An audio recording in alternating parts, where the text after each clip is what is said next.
नमस्कार मित्रों, मैं विकास शाक्य एक बार फिर से आप सबका स्वागत करता हूं अपने चैनल पर। और आज हम कठोपनिषद का जो पहला अध्याय है उसकी दूसरी वल्ली को समाप्त करेंगे।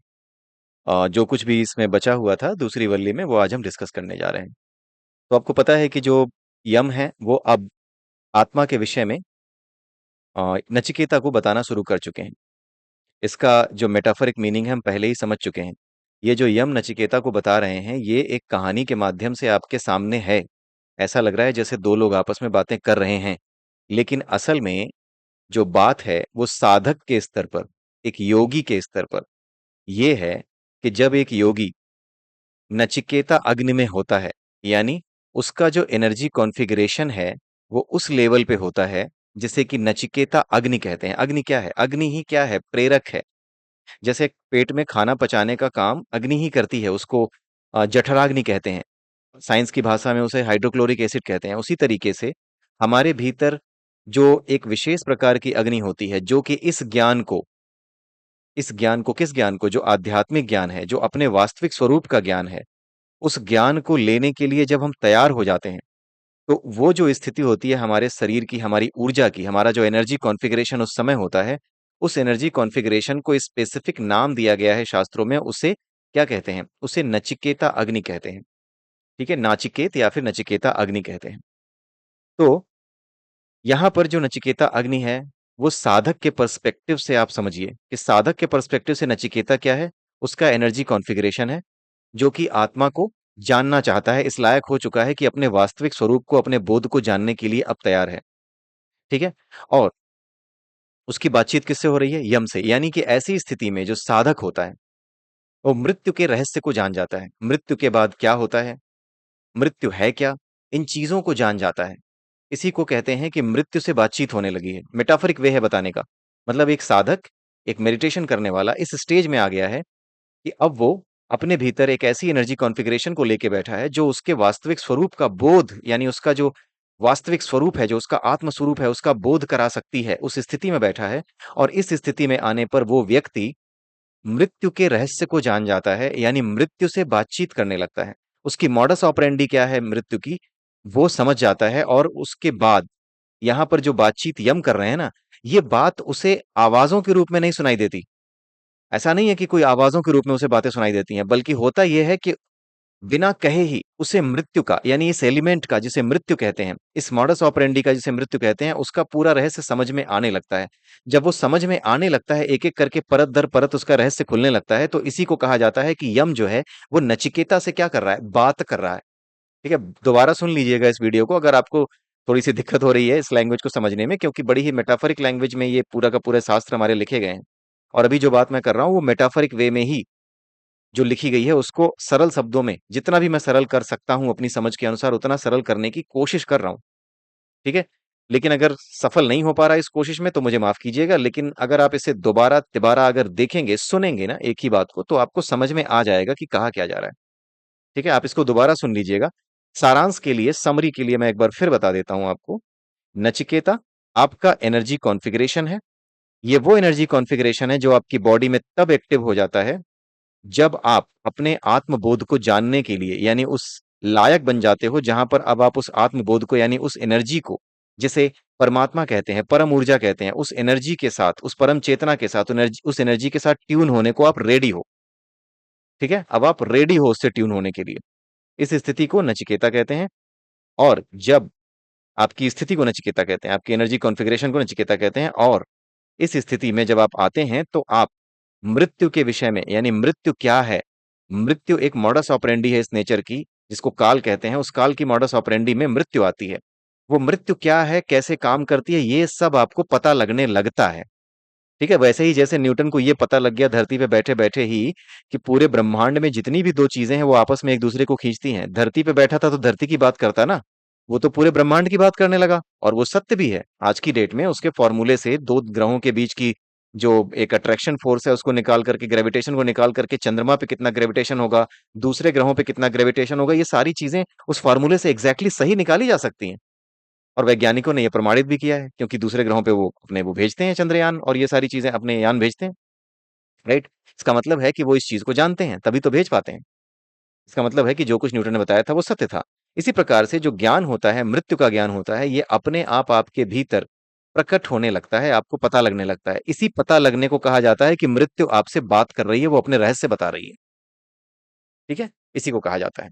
आगे देखिए, नचिकेता को समझाते हुए जो यम है, मृत्यु के देवता जो यम है, वो क्या कह रहे हैं?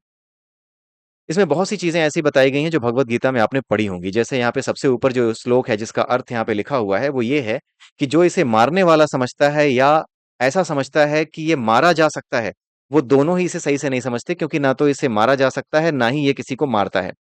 सिंपल सा आप समझ जाइए कि ये एनर्जी के बारे में बात हो रही है। जो एनर्जी के कैरेक्टरिस्टिक्स होते हैं ना, कि it can never be produced, it can never be destroyed. ठीक है, ये केवल एक रूप से दूसरे रूप में बदल जाती है, लेकिन नष्ट नहीं की जा सकती, प्रकट नहीं की जा सकती। ना तो इसे नष्ट किया जा सकता है, ना ही ये किसी को नष्ट करती है।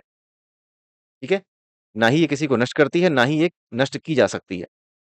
ठीक है? ये दोनों ही कैरेक्टरिस्टिक्स किसके हैं? आत्मा के, वही जो कि भगवत गीता में भी समझाए गए हैं। और अगर कोई ऐसा नहीं समझ पाता तो वो सही से नहीं समझ पाता। आगे क्या बताया गया है? यह अणु से अणु यानी ये छोटी से छोटी है और बड़ी से बड़ी है, और हृदय रूपी गुहा में स्थित है। हृदय क्या है? हृदय रूपी गुहा क्या है?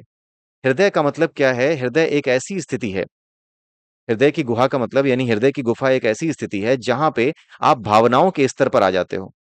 आप संसार में लॉजिक छोड़ करके भावनाओं के स्तर पर यानी भावनाओं के विज्ञान को जब समझने लगते हो, तब आप हृदय तक पहुंच पाते हो। यानी बिना भावनाओं तक पहुंचे, भावनाओं की ऊर्जा तक पहुंचे, भावनाओं की ऊर्जा तक पहुंचे बिना, क्योंकि भावनाएं जो होती है ना वो भी एक विशेष प्रकार का चार्ज होती हैं, वो नेगेटिव चार्ज होती हैं। हमारी पूरी बॉडी इलेक्ट्रिकल डाइपोल से बनी हुई है। हमारा एक एक कण एक इलेक्ट्रिकल डाइपोल की तरह है। हमारी बॉडी का एक एक कण इलेक्ट्रिकल डाइपोल है। ठीक है? तो इलेक्ट्रिकल डाइपोल में क्या होता है? एक चीज होती है जो कि संसार की ओर देखती है, एक चीज होती है जो कि उस संसार की ओर देखने वाली चीज से उसका मिलन कराती है, जो न्यूट्रल पोर्शन होता है, और एक चीज होती है उससे जुड़ी भावना। तो होता यह है कि हृदय रूपी गुहा में जाने का मतलब है कि आप भावनाओं तक जाते हैं, उनके बीज तक जाते हैं। भावनाएं ही क्या हैं? हर तरह के कर्म का बीज है। सब कुछ भावनाएं ही हैं। भावनाएं एक प्रकार की ऊर्जा है, इनको बेकार की चीज मत समझिएगा, भावनाएं बेकार की चीज होती हैं। भावनाएं सबसे अधिक इंपॉर्टेंट चीज हैं आध्यात्मिक विज्ञान में। स्पिरिचुअल साइंस में भावनाएं सबसे बड़ी चीज हैं। ये इलेक्ट्रिकल डाइपोल का नेगेटिव चार्ज है, उस नेगेटिव हिस्से से बनी होती हैं। और जब आप भावनाओं के स्तर तक पहुंचते हो तो इन भावनाओं का जो सीड होता है, आप उस तक पहुंचने का प्रयास करते हो। तो भावनाओं के सीड तक जब आप पहुंचने का प्रयास करते हो, तब आप हृदय रूपी गुफा में प्रवेश करते हो। ये मेटाफरिक मतलब है उसका। यानी अब आप आत्मा के सही जगह पर प्रवेश कर रहे हो, यानी जहां पे आत्मा है उस जगह पे आप जा रहे हो। इसीलिए इसको हृदय रूपी गुफा कहा गया है, जब आप भावनाओं की तरफ जाते हो। आपने अक्सर सुना होगा कि दिल से मत सोचो, दिमाग से सोचो। या दिमाग से क्यों सोच रहे हो, ये तो दिल का मामला है। यहाँ दिमाग नहीं चलेगा, ये तो दिल का मामला है। तो ये जो दिल का मामला है, ये क्या है? भावनाओं पर ही तो आधारित है। इसीलिए यहाँ पर भावनाओं की तरफ इशारा किया गया है कि जो भावनाएं होती हैं, जो भाव होते हैं आपके, जो भाव आपके पत्नी, आपके बच्चों के लिए आपके हैं, वही भाव आप भगवान की तरफ मोड़ दो, उनकी दिशा बदल दो। जो भाव अपने बच्चों के लिए थे, वो भाव भगवान की तरफ मोड़ दो। जो भाव अपने पिता की तरफ थे, वो भाव अपने भगवान की तरफ मोड़ दो। उन्हें ठाकुर जी की तरह बिठा लो अपने घर में। और जैसे बड़े का आदर करते हो, उससे ही उतना ही ज्यादा आदर आप उनका करो। राइट? तो भावनाओं की दिशा को मोड़ दो, तो होता क्या है? आपकी जो इंद्रियां हैं वो क्या हो जाती हैं? प्रसाद बन जाती हैं, शुद्ध हो जाती हैं। प्रसाद क्या होता है? मंदिर में जाते हो, प्रसाद क्या होता है? जो भगवान को चढ़ाया गया है, जो पवित्र है, जो भगवान को समर्पित हो चुका है, जो पवित्र है, उसे ही तो प्रसाद कहते हैं। वही बांटा जाता है। इसी प्रकार से जब आप इस तरह से इस लेवल पे आ जाते हैं कि आप अपनी इंद्रियों की दिशा को, आप अपनी भावनाओं की दिशा को इस संसार से मोड़ करके भगवान की तरफ ले जाते हो, अच्छी चीजें सूंघने के बजाय जो कि आपको आनंद देती हैं, बढ़िया एकदम स्वादिष्ट खाना, आहा क्या स्वाद आ रहा है, या फिर क्या महक आ रही है इसकी, उसकी बजाय आप ईश्वर की तरफ इसे मोड़ देते हो। उनके पैरों में फड़े हुए फूलों को सूंघते हो, उनकी खुशबू सूंघना चाहते हो, ईश्वर की दिव्य सुगंध सूंघना चाहते हो। ठीक है? जो ईश्वर को प्रसाद दिया जाता है उसे खाना चाहते हो, बजाय इसके कि जो आपके टेस्ट को अच्छा लगे उसको खाना चाहो। यानी दिशा आपने बदल दी है। जब आप दिशा बदल देते हो तो यही इंद्रियां जो कि भोग में लगी थी, अब यही इंद्रियां प्रसाद बन जाती हैं। इंद्रियां ही समर्पित हो गई ना ईश्वर को। अब इंद्रियां ईश्वर को समर्पित हो गई। पहले इन्हीं इंद्रियों से आप संसार का काम कर रहे थे। जब इन्हीं इंद्रियों से आप भगवान का काम करने लगोगे, ईश्वरीय काम करने लगोगे, ईश्वर के प्रति समर्पित कर दोगे अपनी इंद्रियों को, उनकी दिशा को बदल दोगे, तो यही इंद्रियां क्या बन जाएंगी? प्रसाद बन जाएंगी। यही यहाँ पे लिखा गया है, बताया गया है। ठीक है? यहाँ ये बताया गया है कि निष्काम पुरुष यानी अपने कर्म फल की इच्छा न करने वाला पुरुष केवल कर्म करने के लिए करता है, उसके फल की इच्छा नहीं करता, उसके साथ किसी तरह की भावना नहीं जोड़ता कि मुझे क्या मिलेगा क्या नहीं मिलेगा, मिल जाएगा तो बड़ा खुश हो जाऊंगा, नहीं मिलेगा तो बड़ा दुख हो जाए मुझे। ये सारी भावनाओं से जो दूर रहता है वो निष्काम पुरुष कहलाता है। वो अपनी इंद्रियों के प्रसाद से, यही इंद्रियों का प्रसाद यानी समर्पित इंद्रियां, इन समर्पित इंद्रियों के माध्यम से उसे यानी आत्मा को, परमात्मा को देखता है और शोक रहित हो जाता है। वो जान जाता है। शोक रहित क्यों हो जाता है? जब आप किसी चीज का रूट कॉज जान जाते हो ना, तो आपकी समस्या दूर हो जाती है। अगर ऑफिस में कोई प्रॉब्लम आई हो, कोई समस्या आई हो, आपको कोई बग दिया गया हो, वो आपसे सॉल्व ना हो रहा हो, तब तक दिक्कत होगी आपको जब तक आप उसका रूट कॉज नहीं जान जाते। जैसे ही आप रूट कॉज जान जाते हैं ना, आपको शांति मिल जाती है, क्योंकि रूट कॉज ही सोल्यूशन होता है। जो रूट कॉज होता है ना, वही सोल्यूशन का रास्ता बताता है, वही असल में सोल्यूशन भी होता है। ठीक है, जो रूट कॉज होता है वही सोल्यूशन का इशारा कर रहा होता है कि मुझे, तुम्हें क्या करना है, तुम्हें क्या सॉल्व करना है, यही दिख रहा होता है वहां पे। तो जब तक आपको सत्य का पता नहीं चलता तब तक आप दुखी रहते हो, आप शोक में रहते हो। उसी तरीके से जब आपको यह पता चल जाएगा कि आपका वास्तविक स्वरूप आत्मा है, तो आप क्या हो जाओगे? शोक रहित हो जाओगे। आगे ये बताया गया है कि इंद्रियों का प्रसाद जो यहाँ पे कहा गया है वो कुछ और नहीं है, ये ईश्वर को समर्पित इंद्रियों को ही इंद्रियों का प्रसाद कहा जाता है। इंद्रियों का प्रसाद, इसके माध्यम से ही आप जो है उस आत्मा को देख सकते हो। वह स्थित हुआ भी दूर तक है, शयन करता हुआ भी सब ओर पहुंचता है। मद से युक्त और मुक्त उस देव को भला मेरे अलावा कौन जानता है, इंद्रियों का शांत हो जाना शयन है। इसका मतलब क्या है? कि वो एक जगह स्थिर है, वो कुछ नहीं करता। स्थिर होने का मतलब क्या है? वो स्वयं कुछ नहीं करता। जैसे पावर हाउस स्वयं कुछ नहीं करता, लेकिन वो बिजली को पैदा करने वाली जो मशीनें हैं उसका आश्रय है। वो देखा जाए तो वो बिजली का भी, इलेक्ट्रिसिटी का भी क्या है? आश्रय है, उसको शरण देने वाला है। ठीक है, तो वो स्थित होते हुए भी दूर तक जाता है, जैसे बिजली दूर तक जाती है। शयन करता हुआ, शयन का मतलब क्या है? इंद्रियों का शांत हो जाना शयन है। जब आपकी इंद्रियां शांत हो जाएं तो वो कैसी बन जाती हैं? वो दिव्य बन जाती हैं, यानी वो भी पावर हाउस हो जाती हैं। जो कुछ ना करते हुए, शांत होते हुए भी सब कुछ कर रही होती हैं। वो आपको दिख रहा होता है कि यही सब कुछ कर रही हैं। आपके मन में जो विचार आ रहे हैं, उन विचारों को जीने के लिए ये इंद्रियां किस तरह जाएंगी, क्या करेंगी, वो सब आप देख रहे होते हो। फिर आप दृष्टा बन जाते हो। फिर ये इंद्रियां अपने आप काम करती हैं, आप उनको अपने आप को देखते हुए काम कर रहे होते हो, आप उनको देख सकते हो। आप उसी हिसाब से अपने शरीर का इस्तेमाल करते हो, आप अपने शरीर का इस्तेमाल करने लगते हो। आप शरीर के द्वारा इस्तेमाल नहीं होते, मन के द्वारा इस्तेमाल नहीं होते, आप शरीर को इस्तेमाल करने लगते हो, मन को इस्तेमाल करने लगते हो। जो आपके सामने आया है उसे दिव्य तरीके से करने के लिए, ठीक है, उसे नेचुरल वे में करने के लिए, उसे ईश्वरीय सत्ता के रूप में करने के लिए आप रेडी हो जाते हो। जिस तरह से ये ऊर्जा काम करती है, ये नेचर की ऊर्जा काम करती है, उस तरीके से आप उस नेचर की ऊर्जा के साथ सिंक्रोनाइज होकर के फिर आप बाकी के काम करने लगते हो। तो वह स्थित होता हुआ भी दूर तक जाता है, शयन करता हुआ भी सब ओर पहुंचता है। मद से युक्त और मुक्त, यानी वो डुअलिटी में है। डुअलिटी भी कैसी है? बिल्कुल एक्सट्रीम लेवल की है। सुख भी है, दुख भी है, भयंकर सुख है तो भयंकर दुख है। दोनों चीजें साथ आती हैं। किसी चीज को किसी चीज को अगर आप ऐसे सोचें कि अगर ये घटना हो गई तो बहुत ज्यादा मैं सुखी हो जाऊंगा, बहुत सुखी हो जाऊंगा। मान लीजिए कोई लड़की या कोई लड़का आपको पसंद है, आपको उससे शादी करनी है। आपके दिमाग में है कि हाँ यार, मेरा तो ये बचपन का प्यार है, मेरे तो ये जीवन का सपना है कि मैं इसे अपना बना लूं। ठीक है। अब ये जो सपना है आपका, निश्चित रूप से ये आपको बहुत बड़ी खुशी देगा। और आपको पता चलता है कि आपकी शादी हो भी रही है, तो ये खुशी बढ़ा देगा अचानक से बहुत बढ़ा देगा आपकी खुशी को।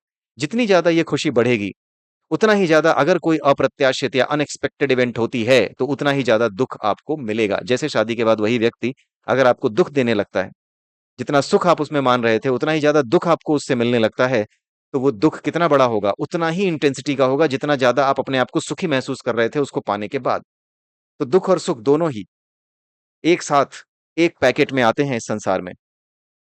तो ये दुख और सुख दोनों को जो प्रकट करने वाला है, एक ही पैकेट में दोनों को बांधने वाला जो है, उसको मेरे अलावा यानी मृत्यु के अलावा और कौन जान सकता है? यानी मृत्यु के रहस्य को पता लगते ही, मृत्यु के रहस्य का पता लगते ही इस रहस्य का भी पता लग जाता है कि वो डुअलिटी क्या है। और वो डुअलिटी दो चीजों को प्रकट कैसे कर रही है, जबकि वो है सिंगुलैरिटी में, है वो एक ही, है एक ही पैकेट, लेकिन हर एक पैकेट में उसने दो चीजें दी हैं। सुख दुख आशा निराशा, दोनों चीजें एक साथ बांधी हैं।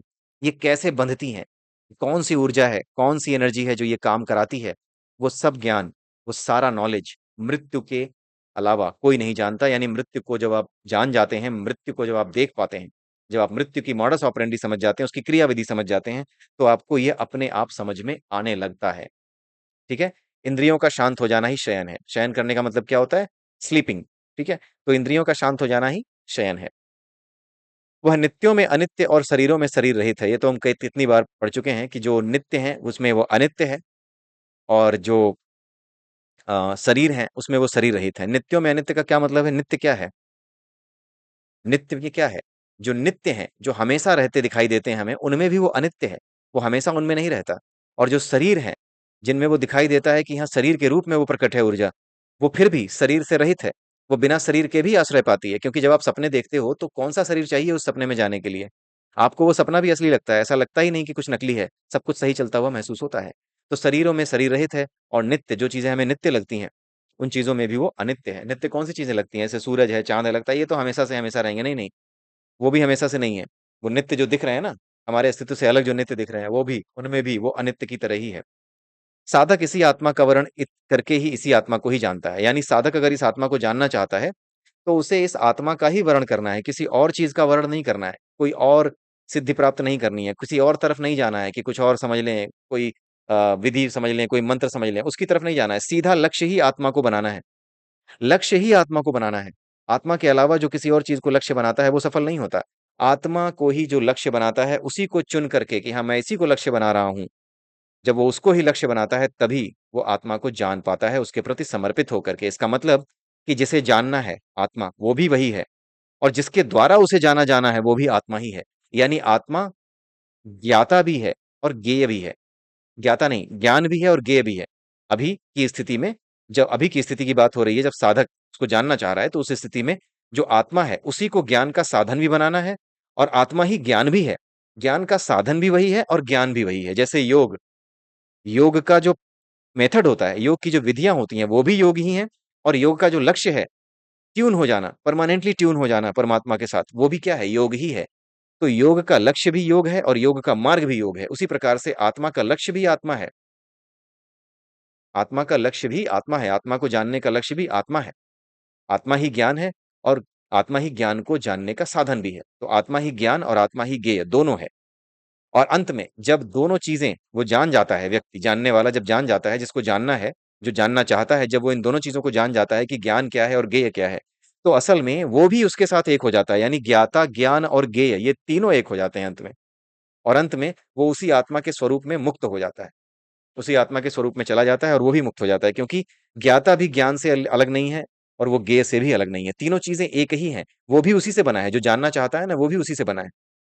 इसलिए अंत में जब उसे सही ज्ञान हो जाता है, तो निश्चित रूप से उस वो जो ज्ञाता स्वरूप है उसका, वो भी जान जाता है कि ज्ञाता कोई और नहीं है। ज्ञाता भी मैं ही हूँ, ज्ञान भी मैं ही था, और ज्ञेय जिसको जानना था वो भी मैं ही था। ये बस केवल मैं इधर उधर भटक रहा था। सब कुछ उसी एक ऊर्जा से है, और सब कुछ वही एक ऊर्जा है, सब कुछ वही एक बिंदु है, जिसे आत्मा कहते हैं।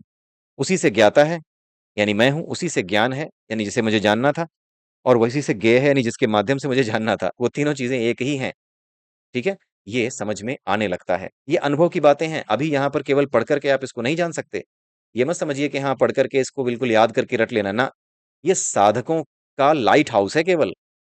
साधक को लाइट हाउस की तरह ये हेल्प करता है, लेकिन पहुंचना लाइट हाउस की हेल्प से अपने लक्ष्य तक साधक को ही है। तो ये केवल और केवल जब तक आपको अनुभव नहीं होता है ना, तब तक केवल ये सारी बातें जो मैं कर रहा हूँ, ये जबानी जमा खर्च है, और कुछ नहीं है। इसका कोई मतलब नहीं है अगर आपको इसका अनुभव नहीं हुआ। ये केवल लाइट हाउस है कि जब आप अनुभव करो ना अपने भीतर, तो ये चीजें जब आपको याद आएंगी, जो आपने पढ़ी हैं, समझी हैं, यहाँ पर जो आपने देखा है, जिसका अनुभव भले ही नहीं किया था लेकिन आपको जो पता थी, जब आपको अनुभव होगा तो आप इस जानकारी के माध्यम से कि हाँ यार ऐसा ही लिखा था और ऐसा ही मुझे अनुभव हुआ, इससे आप अपने आप को क्या कर सकते हो? वेरीफाई कर सकते हो। तो जितने भी ग्रंथ हैं, वो पढ़ करके सीखने के लिए नहीं है। वो केवल और केवल अपने आप को साधक बना करके, जब आप साधक की स्थिति में आ जाएं, जब आप साधना की स्थिति में आ जाएं, तो उस साधना की स्थिति में जो अनुभव होते हैं, उन अनुभवों की पड़ताल करने के लिए कि वो सही है या नहीं, केवल उसके लिए ये लिखे जाते हैं ग्रंथ। ठीक है, इसलिए ग्रंथ पढ़ना आवश्यक है। लेकिन असली चीज क्या है? असली चीज है अभ्यास। चाहे वो ज्ञान योग का हो, चाहे कर्म योग का हो, चाहे भक्ति योग का हो, चाहे ध्यान योग का हो, किसी का भी हो, अभ्यास करना आवश्यक है। ठीक है, आगे क्या बताया गया है? जिसकी इंद्रियां शांत नहीं है, मन जिसका पाप कर्मों से हटा हुआ नहीं है, जिसका चित्त अशांत है, वह इसे आत्मज्ञान द्वारा प्राप्त नहीं कर सकता। ये हम बहुत बार डिस्कस कर चुके हैं। इस पे हम आगे और ज्यादा डिस्कस नहीं करेंगे। राइट? जिसकी इंद्रियां अशांत है, निश्चित रूप से उसकी एनर्जी इंटरफेयर कर रही है ईश्वरीय एनर्जी के साथ। सबके भीतर ईश्वरीय एनर्जी, आप ये समझिए कि हम सबके भीतर एक एनर्जी वेव है जो कि परमात्मा कहला रही है, जो कि परमात्मा की एनर्जी वेव है। और हमारे भीतर जो इच्छाएं हैं ना, वो छोटी छोटी वेव्स हैं जो कि इस परमात्मा रूपी एनर्जी वेव के साथ ट्यून नहीं होने देती, हमें हमारी किसी भी एनर्जी वेव को उसके साथ ट्यून नहीं होने देती। आपस में ही ये सारी एनर्जी वेव्स लड़ करके उसको देखने नहीं देती, जो असली एनर्जी वेव है, जो परमात्मा रूपी एनर्जी वेव है, उसको देखने नहीं देती। ये आपस में ही इंटरफियर कर करके उसको उसकी तरफ जाने वाले हमारे मन को रोकती रहती हैं। ठीक है। तो ये अगर स्थिति है तो आप कभी भी उस सत्य को नहीं जान सकते। तो जिसकी इंद्रियां शांत नहीं है, मन पाप कर्मों से निवृत्त नहीं है, जिसका चित्त अशांत है, वह इसे आत्मज्ञान द्वारा प्राप्त नहीं कर सकता। जिस आत्मा के ब्राह्मण और क्षत्रिय दोनों ही भात हैं और मृत्यु जिसका उपसेचन है, उसे कौन इस प्रकार जान सकता है जो ऊपर लिखे गुणों वाले ज्ञानियों द्वारा जाना जाता है। यहाँ पे क्या बताया गया है कि जिस आत्मा के ब्राह्मण और क्षत्रिय दोनों ही भात हैं, भात माने समझ रहे हैं आप, ओदन यानी कि चावल जो खाते हो ना आप, उसी को कहा जाता है भात। यहाँ पे मेटाफरिक वे में बताया गया है, और यहाँ पे पूरी तरीके से ये मेटाफरिक ही है। यहाँ पर आप समझिए कि ब्राह्मण और क्षत्रिय क्या है। ये ब्राह्मण और क्षत्रिय वो नहीं है जो आप समझ रहे हैं, जो समाज में कुछ लोग रहते हैं, जो रक्षा करने का समाज को काम कर रहे हैं या फिर समाज को शिक्षा देने का काम कर रहे हैं, वो ब्राह्मण है। ये उन ब्राह्मण और उन क्षत्रिय की बात नहीं हो रही है। ब्राह्मण और क्षत्रिय इस नेचर की मॉडस ऑपरेंडी है। ब्राह्मण कौन सी मॉडस ऑपरेंडी है? ब्राह्मण वो मॉडस ऑपरेंडी है, ब्राह्मण ज्ञान का वो स्तर है या वो मॉडस ऑपरेंडी का नॉलेज है, जहां पर यह पता चलता है कि वो तत्व कौन सा है, वो है कौन जिससे सब कुछ प्रकट है और कैसे प्रकट है, किस प्रकार से काम कर रहा है। ये जो नॉलेज है ना, ये जो मॉडस ऑपरेंडी है कि कैसे प्रकट है, कैसे काम करता है, इस मॉडस ऑपरेंडी का नॉलेज ही अपने आप में ब्राह्मण कहा जाता है। सर्वश्रेष्ठ ज्ञान को ही ब्राह्मणत्व कहा जाता है। सर्वश्रेष्ठ ज्ञान को ही ब्राह्मण कहा जाता है। ब्राह्मण is a state, it's not a person जो कि किसी विशेष घर में जन्म लेता है। ये एक स्टेट ऑफ कॉन्शियसनेस है जो इस नेचर में मौजूद है पहले से। तो इस नेचर की भी एक स्टेट है जिसे ब्राह्मण कहते हैं। और वो स्टेट क्या है? क्योंकि ये नेचर अपने आप ही, आप देखिए तो ये नेचर अपने आप ही सब कुछ बना रहा है। इसमें कोई चीज ऐसी नहीं है जो वैज्ञानिकों ने डाली और इस नेचर का निर्माण किया और उसके बाद पृथ्वी पर जीवन शुरू हुआ। पृथ्वी पे जीवन शुरू हुआ उसके बाद वैज्ञानिक आए, पहले वैज्ञानिक नहीं आए कि उसके बाद पृथ्वी पर जीवन शुरू हुआ। आई रिपीट कि पहले वैज्ञानिक नहीं आए कि हाँ भाई उनके आने के बाद पृथ्वी पर जीवन शुरू हुआ हो। पहले पृथ्वी आई, यहां पर मनुष्य पैदा हुआ। मनुष्य के पैदा होने के बाद उनमें से कुछ वैज्ञानिक स्तर तक ऊपर उठे और उसके बाद विज्ञान ने विज्ञान की बात की। यानी विज्ञान बाद में आया है, सृष्टि पहले आई है। तो सृष्टि अगर पहले आई है तो किसी वैज्ञानिक ने इसे नहीं बनाया है। वैज्ञानिक या विज्ञान केवल और केवल इस नेचर की मॉडस ऑपरेंडी की रिवर्स इंजीनियरिंग कर रहे हैं कि ये करता कैसे है काम। ठीक है, सिर्फ इतनी सी बात है। तो जो ब्राह्मण है वो क्या है? वो इस नेचर का वो गुण है जो कि इस नेचर को कैसे चलाया जाता है, ये नेचर चलती कैसे है, चीजें बनती कैसे हैं, वो रॉ मटेरियल क्या है जिससे शरीर में प्रोटीन का निर्माण होता है। टीआरएनए, एमआरएनए, ये सारी चीजें जिससे शरीर में प्रोटीन का निर्माण होता है, ये सब क्या है? ये सब पहले से डाली गई हैं, ये किसी वैज्ञानिक ने नहीं डाला है। ठीक है। इसलिए जो जिस आत्मा के ब्राह्मण और क्षत्रिय, ब्राह्मण क्या है? वो मॉडस ऑपरेंडी जो इस नेचर का निर्माण कर रही है, लगातार इसको एक्सपैंड कर रही है, इस प्रकृति को, इस यूनिवर्स को लगातार एक्सपैंड कर रही है, वो ब्राह्मण कहलाती है। उसकी मॉडस ऑपरेंडी ब्राह्मण कहलाती है। वो मॉडस ऑपरेंडी एक स्टेट है, एक स्पेसिफिक स्टेट है इस नेचर की, इस प्रकृति की। ठीक है, उसे ब्राह्मण कहते हैं। क्षत्रिय क्या है? क्षत्रिय का मतलब है सस्टेनेबिलिटी। क्षत्रिय का मतलब है सस्टेनेबिलिटी, सस्टेन करना। सस्टेन करने के लिए क्या करना पड़ता है? मेहनत करनी पड़ती है, पुरुषार्थ करना पड़ता है। इसलिए पुरुषार्थ क्षत्रियों का मुख्य लक्षण है। और ये प्रकृति क्षत्रिय के रूप में कैसे काम करती है? ये प्रकृति क्षत्रिय के रूप में ऐसे काम करती है कि जब अधर्म होता है इस प्रकृति में, तो ये प्रकृति अपने आप उस अधर्म को नष्ट करके धर्म की स्थापना करती है। कैसे? जैसे हम लोगों ने प्लास्टिक इस्तेमाल करना शुरू किया, हम लोगों ने एनवायरनमेंट में जहर घोलना शुरू किया। आपको क्या लगता है ये जहर हम हमेशा के लिए घोल देंगे और नेचर को समाप्त कर देंगे? हमने बनाया था क्या इसे जो हम इसे समाप्त करने की क्षमता रखते हैं? नहीं बनाया था। हम इसे समाप्त करने की क्षमता नहीं रखते। इसलिए इस बात को जितना जल्दी हम समझ लें उतना अच्छा है कि हमने जिस नेचर को बनाया नहीं, हमारा कोई भी प्रयास इस नेचर को समाप्त नहीं कर पाएगा। हालांकि हम समाप्त करने के उद्देश्य से ये काम नहीं करते कि हम पोल्यूशन फैला रहे हो कि ये नेचर समाप्त हो जाए। हम तो इतने पागल हो चुके हैं आगे बढ़ने की होड़ में, एक जो है अपने जीवन को आसान बनाने की होड़ में, कि इस नेचर में ही जहर घोल दिया है। तो इस नेचर में जहर घोलने के बाद आपको लगता है कि ये नेचर समाप्त होगी? जी नहीं। इस नेचर को जब भी दिखेगा कि यार ये एक स्टेट से ऊपर जा चुकी हैं चीजें, तो आपने देखा होगा कि ये नेचर अपने आप को बैलेंस करती है। यानी अगर आपने पानी में ढेर सारा प्लास्टिक मिला दिया है, हवा में ढेर सारा जहर मिला दिया है, तो ये हवा खत्म नहीं होगी, आप खत्म होगे। क्योंकि आप इस हवा पे आश्रित हो, हवा आप पे आश्रित नहीं है। हवा आपके ऊपर डिपेंड नहीं कर रही है, आप हवा पे डिपेंड कर रहे हो। आप मिलाओ जहर, एक दिन यही नेचर जहर बन के आपके शरीर में वापस जाएगा, तरह तरह की बीमारियों के रूप में इंसानों को खत्म करना शुरू करेगा। यही चीज प्लास्टिक पोल्यूशन के साथ है, यही चीज जो है आपके जो मरकरी है और जो आपकी ये जो ई वेस्ट है, इसके रूप में जो सामने आ रहा है, ये जो जहर सामने आ रहा है, जिसमें एक बीमारी फैली थी जिसको मिनीमाटा कहते हैं, जापान में एक बीमारी फैली थी, वो मिनीमाटा बीमारी कहलाती है। उसमें क्या होता है कि पारा जो है बढ़ जाता है बॉडी में। जो मछलियां होती हैं वो पारा खा जाती हैं। वो पारा कहाँ से खा गई थी? जो समुद्र के किनारे ये जो इलेक्ट्रॉनिक सामान फेंके जाते हैं उसमें पारा होता है, उसमें सिलिकॉन बहुत सी जहरीली चीजें होती हैं। उनको खा करके उसके अंदर जब पारा पहुंच गया, तो उस पारा खा करके जब वो मर गई, तो उन मरी हुई मछलियों को या फिर बीमार मछलियों को जब इंसानों ने खाया, तो वो पारा उनके अंदर पहुंचा, उन्हें मिनीमाटा बीमारी हो गई। ले हो गई माता। तो ये हो गया काम। तो ये नेचर क्या करती है? जब ये नेचर देखती है, ये अपने आप करती है, देखती व्यक्ति एक केवल और केवल मेटाफोरिक वे में कहने का तरीका है। जब ये नेचर इतनी ज्यादा परेशान हो जाती है कि ये बैलेंस बिगड़ जाए, जैसे हवा का बैलेंस बिगड़ गया, तो ये बैलेंस आपका बिगाड़ती है। हवा में अगर जहर बढ़ गया तो ये बैलेंस फिर आपका बिगाड़ेगी। ये इसको बैलेंस बनाए रखने के लिए आपको नष्ट करेगी, और आपको नष्ट करने के बाद मुश्किल से 10-12 साल के अंदर हवा का स्तर वही हो जाएगा जो कि पहले था। ये वापस अपने आप को बैलेंस कर लेगी। तो यही क्या है? यही क्षत्रियत्व है, यही पुरुषार्थ है कि जब भी अधर्म बढ़े, यानी अधर्म का मतलब क्या? असंतुलन। प्रकृति के हर कंपोनेंट का एक दूसरे के साथ संतुलन है, और इसी संतुलन को बनाए रखने के लिए यज्ञ किए जाते हैं। समझ रहे हैं आप? इसी संतुलन को बनाए रखने की प्रक्रिया को यज्ञ कहा जाता है। यज्ञ कुछ और नहीं है, सस्टेनेबिलिटी ही यज्ञ है। Maintaining the sustainability is the other name of यज्ञ, नथिंग एल्स। केवल और केवल सस्टेनेबिलिटी को मेंटेन करना इस नेचर की ही यज्ञ कहलाता है। तो जब ये सस्टेनेबिलिटी बिगड़ जाती है, जब ये नेचर जहरीली होने लगती है, जब इसकी हवा में जहर घुलने लगता है, जब इसके पानी में जहर घुलने लगता है, तो ये पानी हमेशा के लिए जहरीला होकर समाप्त नहीं हो जाएगा। ये आपको समाप्त करेगा एक लिमिट के बाद।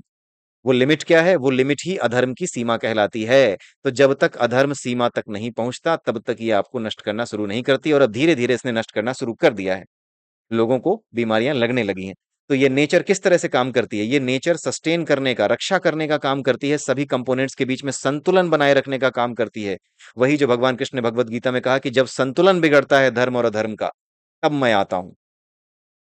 वो तो शरीर के रूप में आकर के बैठे थे, लेकिन ये नेचर भी परमात्मा का ही स्वरूप है। वो क्षत्रिय के रूप में तब भी भगवान कृष्ण की तरह ही काम करते हैं कि जब भी इस प्रकृति में आप नुकसान पहुंचाओगे, इस प्रकृति को आप नुकसान पहुंचाओगे, तब भी उसी समय जब एक सीमा पार हो जाएगी, तो उसके बाद ये प्रकृति आपको खा जाएगी, आपके विरुद्ध युद्ध करेगी, आप पर हिंसा करेगी, आपको मारकर नष्ट कर देगी। ठीक उसी प्रकार से जैसे कि एक क्षत्रिय उन लोगों को मारकर नष्ट करता है जो कि समाज में संतुलन को बिगाड़ रहे हैं, न्याय के संतुलन को बिगाड़ रहे हैं। सब कुछ न्याय ही है। आप इस प्रकृति को अगर गंदा कर रहे हैं, तो आप न्याय नहीं कर रहे हैं, न्याय ही तो है। जब आप इस प्रकृति के साथ न्याय करेंगे, तो आप क्या करेंगे? आप यज्ञ करेंगे, यानी आप सस्टेनेबिलिटी मेंटेन रखेंगे। यही न्याय है। प्रकृति के साथ किया गया, आपके द्वारा किया गया न्याय है ये। राइट? तो जब न्याय, धर्म का नाश होता है, तब जाकर के ये प्रकृति यानी ये परमात्मा अपना काम करते हैं। तो ये प्रकृति ही अपने आप में क्षत्रिय भी है, ये प्रकृति ही अपने आप में ब्राह्मण भी है। तो ये प्रवृत्तियां हैं जो इस नेचर में पहले से हैं।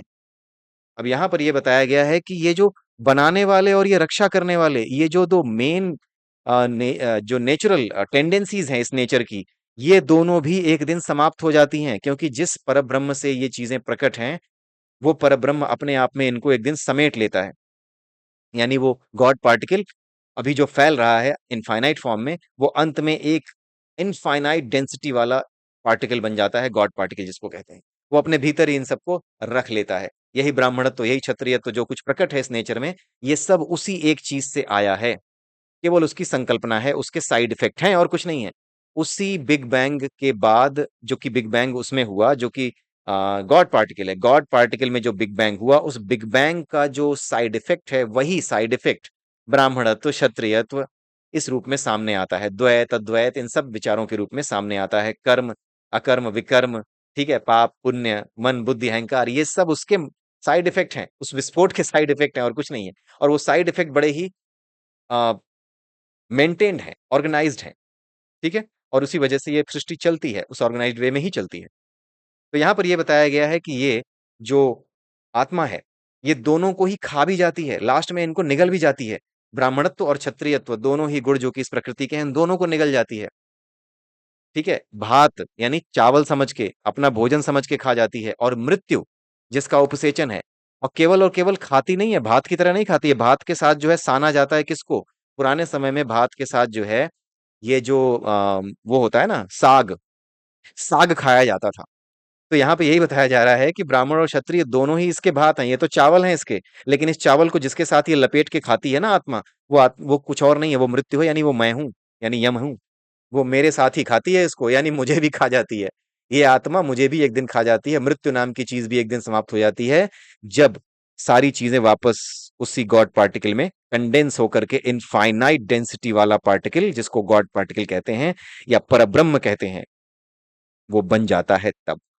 उस स्थिति में ऐसा होता है कि वो मृत्यु को भी खा जाती है, यानी मुझे भी निगल जाती है, मैं भी नहीं रहता, काल का भी काल है वो मुझे भी खा जाती है। यानी मृत्यु उसका उपसेचन है, उसका साग है, मेरे साथ मिला के खाती है। वो इतना बढ़िया से बता रहे हैं हम यहाँ पे। उसे कौन इस प्रकार जान सकता है जो ऊपर लिखे गुणों वाले ज्ञानियों द्वारा जाना जाता है। अब इस तरह का आदमी जो पीछे वाली श्लोक में लिखा हुआ है कि जिसकी इंद्रियां शांत नहीं है, ये आदमी कैसे जान सकता है? ये बात यहाँ कही जा रही है कि वो ऊपर लिखे गुणों वाला ज्ञानी कैसे जान सकता है? वो नहीं जान सकता। इन सभी चीजों से जो अलग है केवल वही जान सकता है। तो कुल मिला करके ये जो बातें यहाँ पर यम बता रहे हैं नचिकेता को, कहने का मतलब ये है कि जब एक साधक गुरु की कृपा से या फिर स्वाध्याय से या जैसे भी ईश्वर की कृपा से या जैसे भी इस स्थिति में आता है कि उसके भीतर ब्रह्म को जानने की, आत्म को जानने की, अपने बोध को जागृत करने की क्षमता प्रकट हो चुकी है, उस स्तर तक आ चुका है, तो उस केस में वो मृत्यु के रहस्य को जानता है, और मृत्यु के रहस्यों में इस रहस्य को भी जान जाता है कि मृत्यु की भी मृत्यु होती है, यानी काल की भी मृत्यु होती है, यानी मृत्यु भी एक ऐसी चीज है जिसकी मृत्यु होनी है, वो भी उसी उसी परब्रह्म परमात्मा में विलीन हो जानी है। ये जो मृत्यु का कॉन्सेप्ट है, ये जो मृत्यु की मॉडस ऑपरेंडी है, ये पूरी मॉडस ऑपरेंडी, ये सब कुछ एक दिन उसी में मिल जानी है। यही यहाँ पर बताया गया है। बहुत ही अच्छा ये उपनिषद है। बने रहिए हमारे साथ, कुछ भाग और बाकी हैं, 4-5 और होंगे। और आगे आने वाले वीडियोस में और भी इंटरेस्टिंग डिस्कशंस होंगे, तो बने रहिए मेरे साथ। अगले वीडियो में फिर मिलते हैं। तब तक के लिए जय श्री राम, जय श्री कृष्णा, जय श्री राधे, ओम नमः शिवाय।